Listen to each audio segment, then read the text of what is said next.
I'm sure the whispers went out everywhere. He's dead. He's dead. Jesus is dead. Normally, when a criminal was executed in such a shameful fashion on a cross, stripped, beaten, carried out, those spikes, hand and feet, they would take him down from the cross and take the body and throw it into Gehenna, which was the garbage dump for Jerusalem. And they would throw the body in the fire, and that would be the end of that. But something unusual happened. Joseph of Arimathea went to Pilate, the proconsul, the leading proponent of Rome and all of Israel, and asked for permission to take down the body of Jesus and give him a traditional Jewish respectable burial. And Pilate consented. I think he consented primarily because of the guilt he felt. Jesus had come before him. He said, I find no fault in this man. And still he gave him over to the passionate crowd who said, crucify, crucify, crucify. So Pilate, sort of trying to quench some of that guilt, gave permission for Joseph of Arimathea, who was a member of the Sanhedrin, and Nicodemus, who was a member of the Sanhedrin. They had voted for this execution, but these two voted no. But there they were, and they had only 3 hours, from 3 o'clock in the afternoon to 6 o'clock at night, because 6 o'clock on Saturday would begin the Sabbath. No burial then, so they made haste. And they took the body down and washed it, wrapped it in cloths, and Joseph put that body in a tomb he already had carved out of the mountain and put Jesus in that tomb. The stone was put in place. The Roman seal was put around it, and he's dead.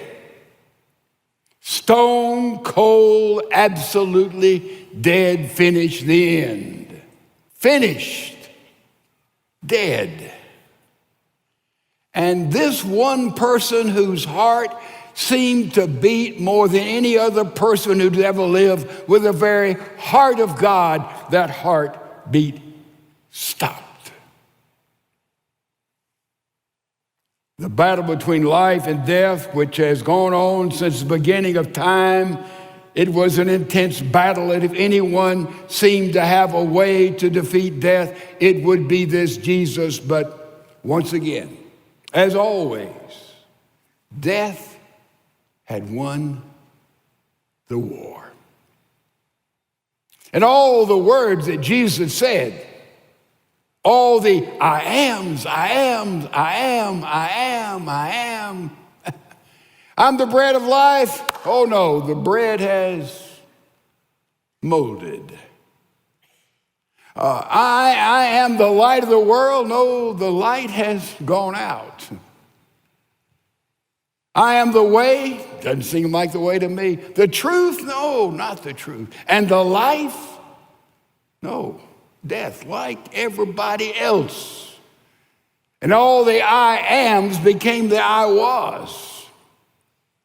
It's over. I wonder how the news of his death affected Bartimaeus, who'd been blind, and he touched him. Now he could see, and he heard, he's dead? The woman at the well, why it made its way to Samaria, I wonder what she thought. Now I have a clean life, and he's dead? Demoniac of Gadara, my goodness, out of his mind, a maniac, and healed and made sound and whole again. You mean to tell me that one who healed me is dead?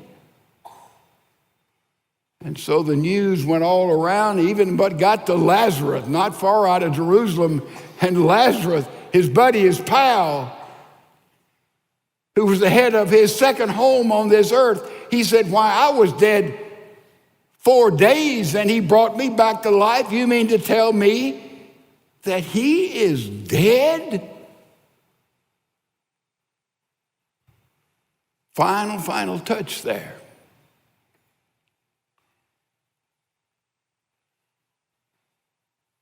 Faith, hope, charity.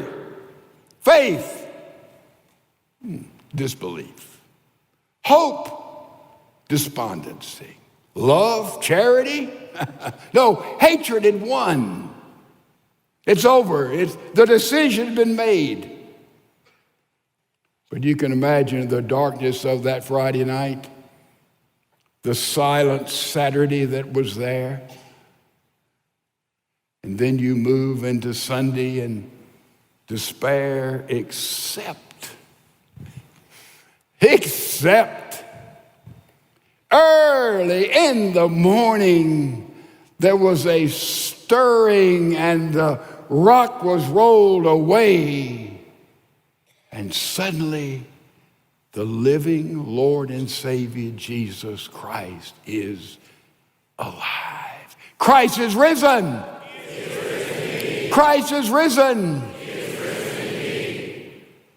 But that profession of faith, that Easter word is our thesis this Easter morn. It is our word of truth. It's our word of proclamation. It is our word of witness.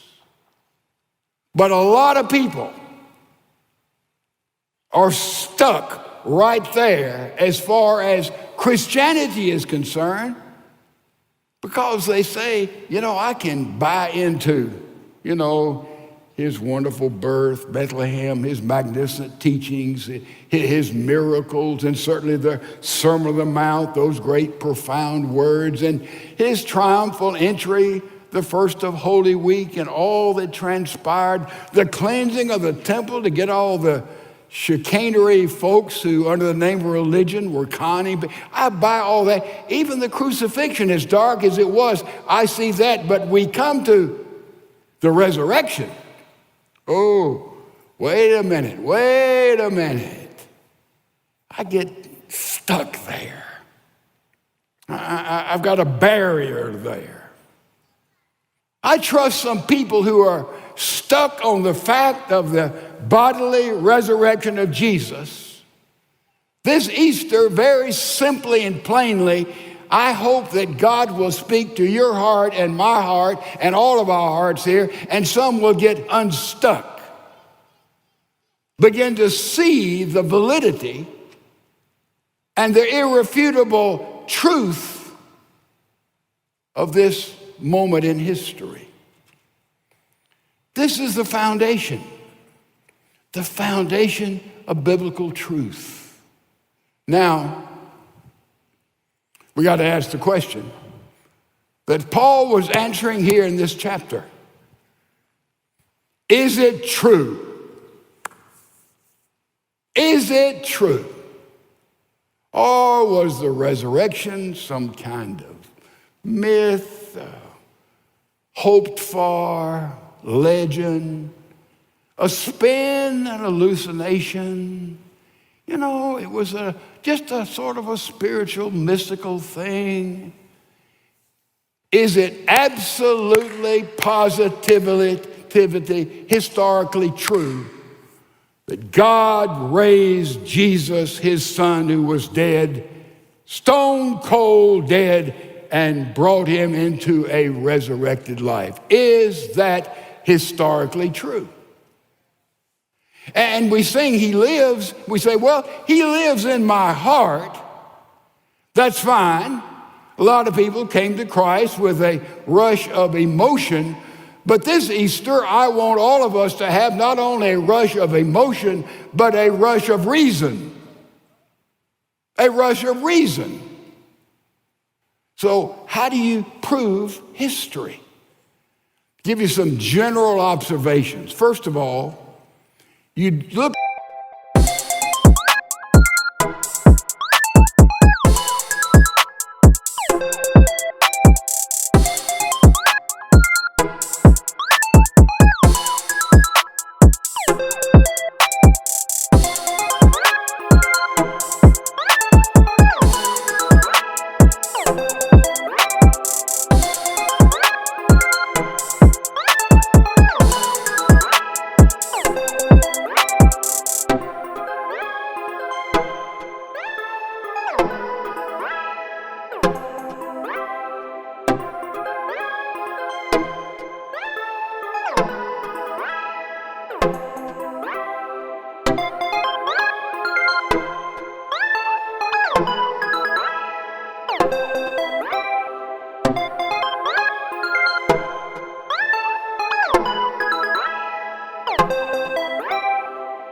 look at the whole evidence of facts. Don't just take this little fact and that little fact and try to prove it. Take all the evidence of fact and put it together. That's where you have to begin. Don't get parceled out here. The second thing, you have to be objective. And nobody can be purely, totally objective. We try to be, we want to be, but you start with that premise. I'm going to look at this with blind eyes and see if this is really true. The totality of facts, and with an effort to be totally objective, that's where you begin. And then we go and we say, well, what is the next step? How do you present evidence? And let's look at the resurrection of Jesus Christ. Let's look, is there evidence here? There is forensic evidence, circumstantial evidence. Let's look at some of it. We could spend a day looking at it. Well, first of all, that Easter morn, the stone was rolled away, 1.5 tons. And the Greek tells us it was rolled uphill, which even makes it a greater challenge. How did that happen? And the Roman seal was pierced. You know the penalty for breaking the Roman seal without the official permission of the Roman government was you were to be immediately buried alive. So they didn't have any problem with the breaking of Roman seal, let me assure you of that. But the seal was broken. And you go in the tomb and you see the wrappings of Jesus, a little indentation there, a chrysalis like there, and there's no body. What happened? And then I love the fact that over there was a napkin which had covered his face, and that napkin was folded. What does that mean? Men, let me give you a little lesson in etiquette. The Middle Easterns, they knew this. That little folded napkin was very important. When we're eating, gentlemen, if there's a napkin by your plate, pull it down and put it in your lap. I'm not going too fast for anybody, am I? Now, proper etiquette is when you get up and you take that napkin and you are through eating, you take the napkin and either put it in your chair or you put it over to the side. You don't fold it again.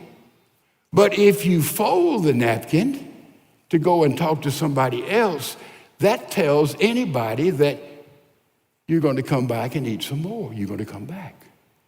When you look in the tomb of Jesus Christ and you see a folded napkin, that the Middle East would say that means he's coming back. Forensic evidence. Forensic evidence. And then you got those guards, those Roman guards there. Here is the humor of Easter to me. I've got a twisted humor. Can you imagine Pilate, the proconsul of Rome, and Caiaphas, the religious leaders, after Jesus was dead in the tomb, Roman seal? Caiaphas goes to Pilate and says, I want you to get some Roman guards. And I want you to guard that tomb. Somebody might Mickey Mouse with the body. You go and get some Roman guards and guard that tomb. And Pilate must have thought, how many guards do you need to keep a dead man dead in a tomb? And Pilate must have looked at those Jewish leaders and say, you Jews are absolutely religious kooks. Guards to keep a dead man in a tomb sealed in that manner. How many Roman troops are they going to need to keep there 24/7 to make sure he doesn't get out? And then we look at what happened, another bit of forensic evidence. Here are those apostles who were in hiding. Judas had killed himself in shame. Peter, who was so bombastic, drew his sword and cut off the ear, and I'm going to stand and give my life. He was nowhere to be found. He ran when the little maid there by the fire, while Jesus was in trial, he took off and was AWOL without leave. He was in hiding, in disgrace. All the other apostles, where were they? They didn't show their faith. Luke says the women were at a distance. But just a few weeks later, this same group were right in the middle of the temple, the synagogue in Jerusalem, and they were proclaiming for everybody to hear that Jesus is alive. They were proclaiming Christ is risen. And by the way, who said that? That phrase we're proclaiming was said by women. That's exactly what they said. And then the rest of it is, he is risen indeed, and he is going to talking with Peter. He's talking with Peter. What a witness. Forensic evidence, it's a lot of it. We just touched on it. But what's the best evidence you can have? Let's go to a court of law. Let's see how we do. The best evidence you can have to prove a historical fact is eyewitness evidence. Let's see if we have any of that. Oh, this is beautiful. You go for a court of law, you're trying to prove that Christ is risen, and you go before the court, you give all the forensic evidence and said, I want to give you some eyewitness evidence, and so you would bring these witnesses up, and let's listen to them. First witness, eyewitness, post-resurrection, saw Jesus. Mary Magdalene, John 20, 10 through 18. The other women, Matthew 28, 8 through 10. To Cephas, the other disciple on the road to Emmaus, Luke 24, 13 through 32. They heard Jesus dead, they thought it was all over. He appeared to them. To 11 apostles and others, Luke 24, 33 through 49. To 10 apostles and others with Thomas absent, John 20, 19 through 23. To Thomas and the other apostles, John 20, 26 through 30. To 7 apostles, John 21, 1 through 14. To the disciples, Matthew 28, 16 through 28. He was with the apostle on Mount of Olives, announced his ascension, Luke 24, 53, Acts 1, 4 through 9. Matthew 28, 8 through 10, he was meeting with 11 apostles in which he gave them the Great Commission. Matthew 28, 16 through 20, he's meeting with the disciples. In John 20, 19 through 23, he showed them his hands and his side. And you bring all those up, he'd seen over 40 days, and they gave their witness and their testimony, and they were cross-examined, let's say about 15 minutes per witness. It would take from breakfast on Monday all the way to dinner on Friday night, 24 hours a day, you'd have about 129 hours in that court of law. People saying firsthand, cross-examined, he was dead and I saw him alive. Now, if that's not enough, there's 500 men, and I don't know how many women, they didn't count the women in that day, and teenagers and young people who saw him alive. Let's bring those 500 up and let's really have a trial. And you bring them up in 6 minutes apiece, and you hear their testimony of what they saw with 500 in the crowd, and they give their witness for it. That's another 30 or 40 hours of personal eyewitness testimony. So you take forensic evidence, you take eyewitness evidence, and you present all this, and I turn over to my counselor on the other side and say, okay, counselor, you prove to me this is not a historical fact. You'd lose every single time because Christ is risen. Absolutely, absolutely. Now, we've established that. And by the way, I have spent a lot of time reading the Passover plot. I've heard the delusional theories. I've heard the idea of what the Jews could have done, what the Romans could have done. I have looked at all that ad infinitum, and it just doesn't stand up even a scintilla to refute the fact that Christ is risen. Okay, we agree. Why is that important? Oh. First of all, it's important because Paul says it right here in Corinthians.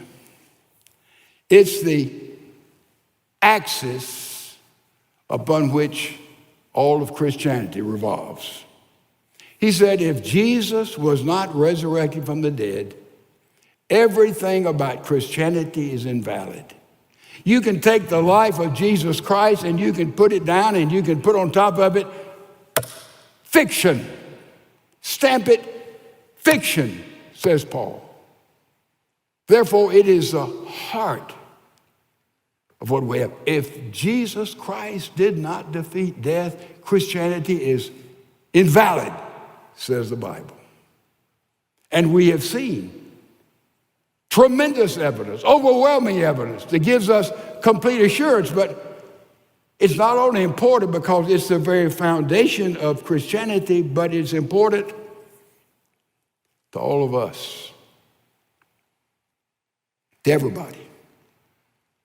Because there's not anybody here, unless you're very, very, very young, who hasn't known someone who's taken their last breath and they've left this earth.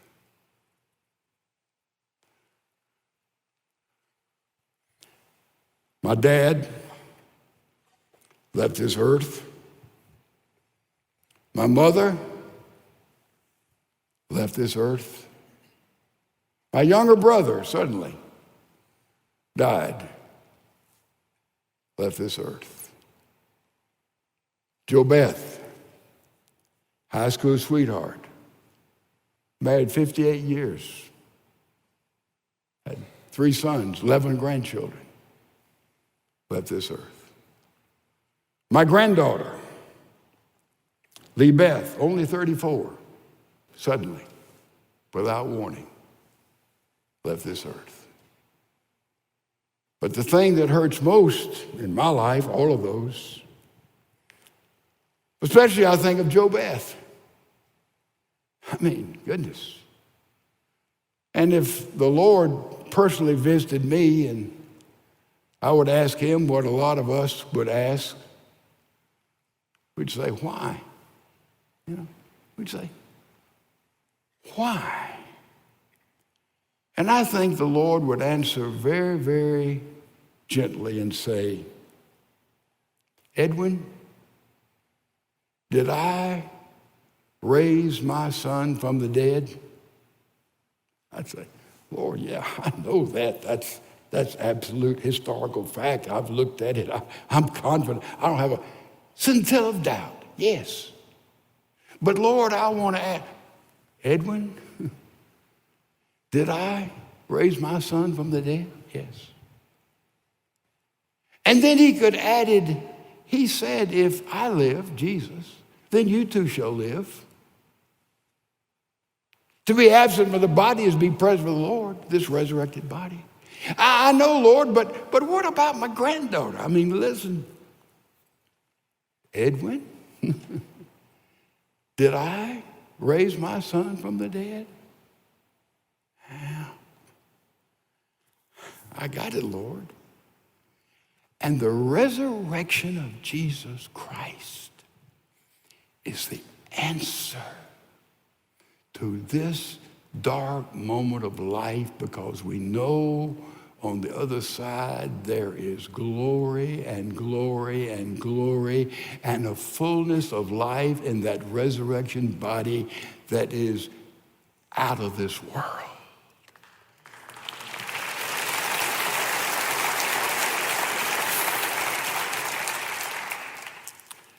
A lot of people who do not believe, in spite of overwhelming evidence. You know, one of the problems with believing and knowing and standing on the truth of the resurrection is that when you know for sure this happened, it means that everything else Jesus said and did is truth. It means the church is a repository